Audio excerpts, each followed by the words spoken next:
Hello guys, kumusta? Nako, 3 hours later, andito pa ako sa aking kotse, nagmumukbang na naman. Naghintay kasi ako sa aking kotse. Yung aking isang sakyan, pinapagawa ko kasi may sira, maraming problema. So, naghihintay ako dito sa parking lot. So, kahit ano na lang naisipan kong kainin. Tingnan nyo guys, oh, meron ako ditong kuchiro chips. So, kahit ano-ano lang pinagkakain ko dito, no. Nandito pa ako sa harapan ng gym.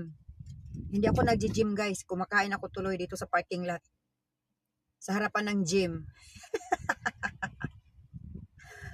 Oh my God. Nandito ako sa harapan ng gym. Kanina pa ako dito sa kotse kasi plano ko sana, I'm gonna go work out, exercise, habang naghihintay sa isang sasakyan na pinapaayos.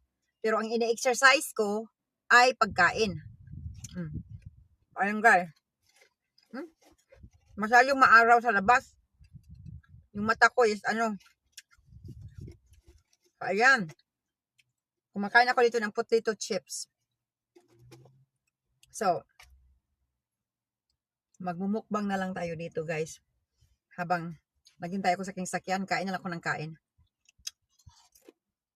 So, pwede ko rin sabihin, I went to the gym. Sa parking lot lang. Dito lang sa labas, sa parking lot lang, kumakain. Diba? So, yan. Kanina pa ako dito, alas 9 pa ako dito.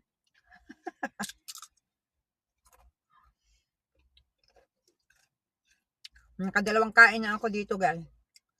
Kanina, sandwich yun. Breakfast yun. Ngayon, snacks na ito. Pang snacks na ito. Kakaluka, no?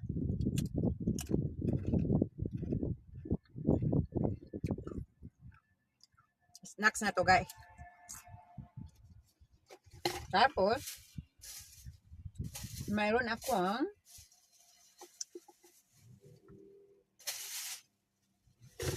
akong coconut water. Mayroon tayong coconut water dito. Ayan. Cheers.